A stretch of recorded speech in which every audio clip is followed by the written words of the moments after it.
बिस्मिल्लाहिर्रहमानिर्रहीम। अस्सलाम वालेकुम स्टूडेंट्स, आप सेकेंड ईयर मैथमेटिक्स का लेक्चर नंबर 51 देख रहे हैं।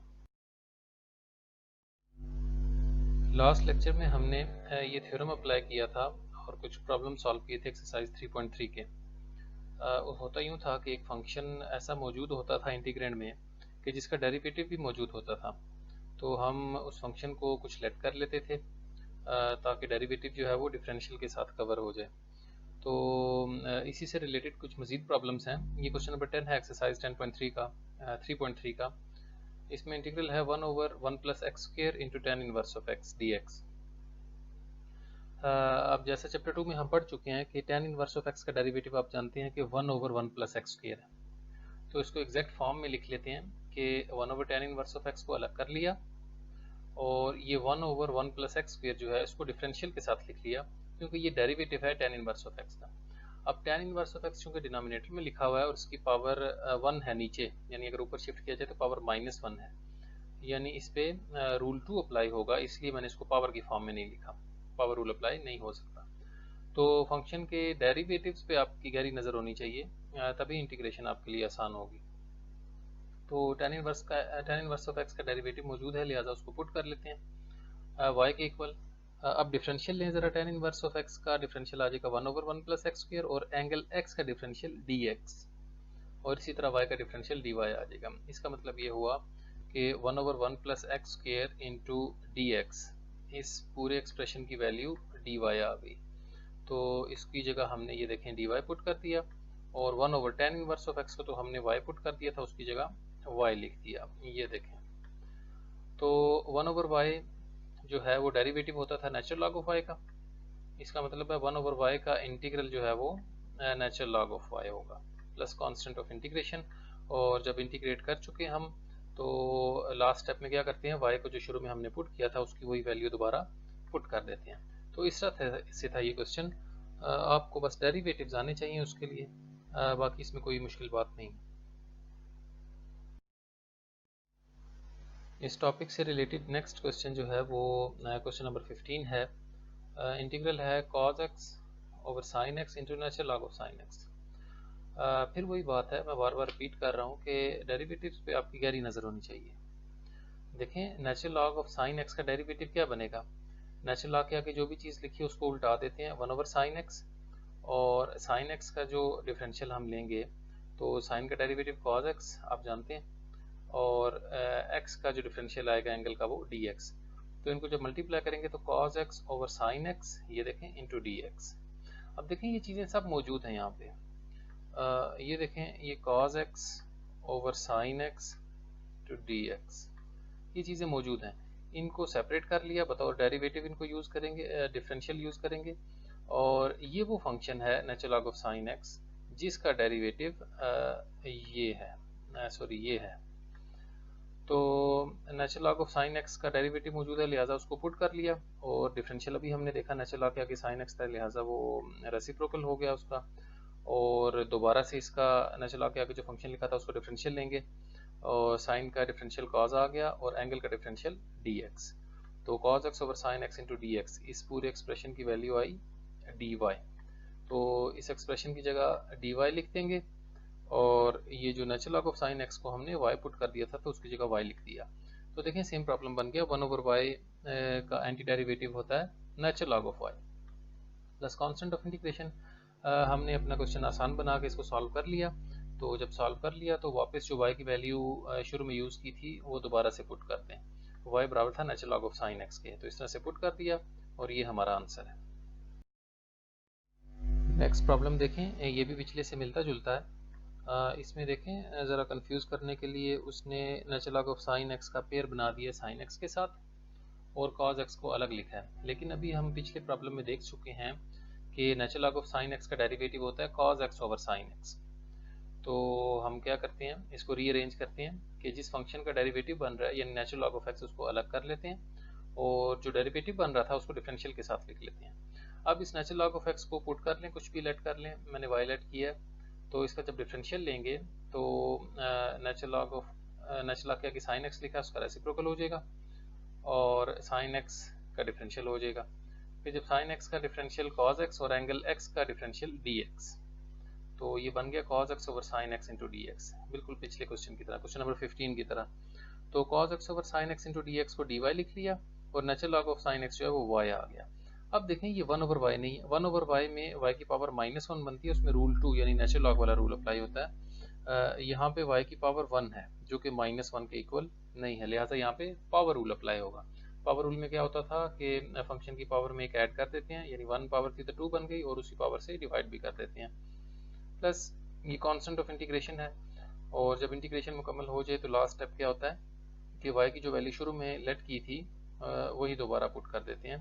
तो natural log of sine x का स्क्वायर बाय 2 प्लस सी, ये इस क्वेश्चन का आंसर है। नेक्स्ट प्रॉब्लम देखें, क्वेश्चन नंबर 19। इसमें देखें थोड़ा सा, एक तो डेरिवेटिव थोड़ा गौर करने के लायक है, दूसरा ये थोड़ा सा डिफरेंट भी है कि पूरे फंक्शन का डेरिवेटिव नहीं बन रहा, जस्ट एंगल का डेरिवेटिव बन रहा है। अगर आप गौर से देखें, अगर आपने अच्छी प्रैक्टिस की हो एक्सरसाइज 2.3 की, तो आपको याद होगा कि अंडर रूट एक्स का डेरिवेटिव 1/2 अंडर रूट एक्स होता था। ये देखें 1/2 और एक्स पावर -1/2 का मतलब है नीचे अंडर रूट एक्स, तो ये 1/अंडर रूट एक्स मौजूद है। इसी तरह x/2 का डेरिवेटिव 1/2 होगा, यानी सिर्फ 1/2 की कमी है। आप चाहें तो 2 से मल्टीप्लाई डिवाइड यहीं पे कर लें, या फिर मैंने आपको बताया था कि अगर कांस्टेंट की कमी हो तो कोई मसला नहीं है, वो डिफरेंशियल में कवर हो जाती है। तो ये जो एंगल है इसका डेरिवेटिव ऑलमोस्ट यहाँ पे मौजूद है, एक कांस्टेंट की कमी है। तो देखते हैं क्या होता है, इसको पुट करते हैं। Under root x minus x/2 को y के इक्वलेट किया, इसका डिफरेंशियल लेंगे तो पावर रूल अप्लाई होगा। पावर शुरू में आई 1/2 थी, x की पावर 1/2 थी, जब एक माइनस करेंगे पावर तो -1/2 हो जाएगी। ये पावर रूल अप्लाई कर रहा हूँ डिफरेंशिएशन का, और अंदर वाला फंक्शन जो कि x था उसका डिफरेंशियल ले लिया। -1/2 कांस्टेंट है, बाहर आया x का डिफरेंशियल dx और y का डिफरेंशियल dy। अब हम अपने फंक्शन अपने ये इस डिफरेंशियल की तरफ भी देखते हैं कि हमें क्या चीज़ चाहिए। तो उसके लिए मैंने 1/2 कॉमन ले लिया, ये x पावर -1/2 को 1/√x लिख लिया और यहाँ से 1 बचेगा, और dx भी कॉमन ले लिया। इस स्टेप में क्या किया, एक तो dx कॉमन लिया दोनों में से और 1/2 कॉमन लिया इंटू dy। तो अब गौर करें, ये देखें 1/√x -1 into dx, 1/√x -1 dx, ये 1/2 इजाफी आ रहा है, तो इसको राइट साइड पे मल्टीप्लाई कर देते हैं 2 dy। ये इस कांस्टेंट की मैं बात कर रहा था कि डिफरेंशियल में कवर हो जाता है। तो हमारा जो एक्सप्रेशन था जो डिफरेंशियल के साथ था वो ये था, तो इसकी वैल्यू आ रही है 2 टाइम्स dy। तो इस एक्सप्रेशन की जगह हम लिख देंगे 2 टाइम्स dy ये, और इस कॉज के एंगल को हमने y पुट किया था तो उसकी जगह ये देखें y लिख लिया। तो 2 चूंकि कांस्टेंट है मल्टीप्लाई हो रहा है 2 cos y dy ये बनेगा, और 2 जो है इंटीग्रल साइन से बाहर लिखा जा सकता है लिनियरिटी प्रॉपर्टी की वजह से। तो cos y को इंटीग्रेट करना है, साइन का डेरिवेटिव cos था, लिहाजा cos का इंटीग्रल जो है वो साइन होगा।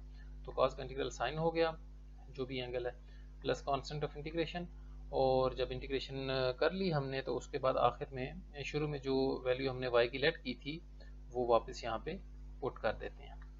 तो यूँ था ये क्वेश्चन। इस लेक्चर का लास्ट प्रॉब्लम देख लें, ये क्वेश्चन नंबर 12 है कि इंटीग्रल है sine theta over 1 plus cos square theta. ये दो एंड पे मैंने इसलिए रखे कि देखें यहाँ पे भी कंप्लीट फंक्शन का डेरिवेटिव नहीं बन रहा। फॉर एग्जांपल अगर हम 1 प्लस कॉस स्क्वायर थीटा का डेरिवेटिव चेक करें तो वो साइन थीटा नहीं होता, क्योंकि कॉस स्क्वायर थीटा पे पावर रूल अप्लाई होगा 2 cos theta into minus sine theta, ये डेरिवेटिव बनेगा जो कि ऊपर मौजूद नहीं है, और इसमें वेरिएबल इन्वॉल्व है। डेरिवेटिव में जो डेफिशिएंसी है उसमें कॉस थीटा भी आ रहा है ना, वेरिएबल ऑफ इंटीग्रेशन थीटा है, लिहाजा वो कमी भी पूरी नहीं हो सकती। कांस्टेंट से मल्टीप्लाई डिवाइड करने की इजाज़त है, वेरिएबल से नहीं। तो बाज़ दफ़ा ऐसी सूरत हाल भी पैदा हो जाती है। तो इसमें देखें ऐसी चीज़ ढूंढ लें कि अगर उसको पुट करने के बाद कोई वेल नोन फंक्शन बन जाए तो तब भी हमारा काम चल जाता है। जैसे यहाँ पे कॉस थीटा का डेरिवेटिव माइनस साइन थीटा ना, यहाँ साइन थीटा मौजूद है तो -1 की कमी है, तो कांस्टेंट की कमी से कोई फ़र्क नहीं पड़ता, कॉस थीटा को लेट कर लेते हैं। Put cos theta is equal to Y, तो जब डिफरेंशियल लेंगे कॉस थीटा का डिफरेंशियल आ जाएगा माइनस साइन थीटा। ये डिफरेंशियल्स को इवेल्युएट करना हमने एक्सरसाइज 3.1 में सीखा था। माइनस साइन थीटा और एंगल का डिफरेंशियल जो है वो डी थीटा है, और वाई का डिफरेंशियल डी वाई। तो हमारे पास माइनस तो नहीं है, हम क्या करते हैं साइन थीटा डी थीटा की वैल्यू क्या आ जाएगी माइनस डी वाई, यानी दोनों साइड्स को -1 से मल्टीप्लाई कर दिया, हमारे पास साइन थीटा डी थीटा की वैल्यू आ गई माइनस डी वाई। यहाँ पे हमने फैसला किया था कि cos थीटा को लेट करेंगे, लिहाजा जो डेरिवेटिव बन रहा था sin theta d theta differential, उसको अलग कर लिया था मैंने। तो यहाँ से देखें, अब ये sin theta into D theta की वैल्यू आ रही है माइनस का dy, और cos की जगह y लिख दिया। अब cos y के इक्वल लेट किया था यहाँ पे cos स्क्वायर थीटा, लिहाजा y का स्क्वायर आ जाएगा। और ये बन गया, ये माइनस को बाहर शिफ्ट कर दिया यहाँ पे, तो ये बन गया 1/1 प्लस वाई स्क्वायर का इंटीग्रल।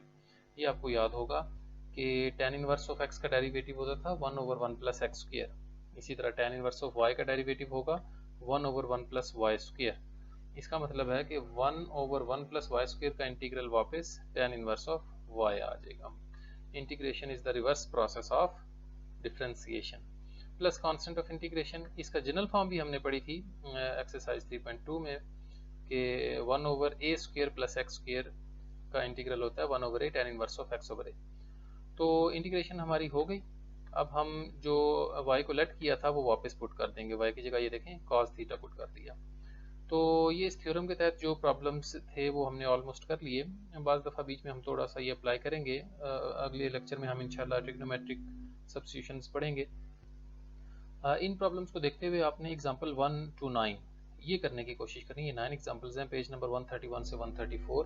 बीच में एक दो एग्जांपल्स शायद आपको थोड़ी मुश्किल लगे, वो हम लेक्चर में डिस्कस कर लेंगे, लेकिन आपने ट्राई ज़रूर करना है।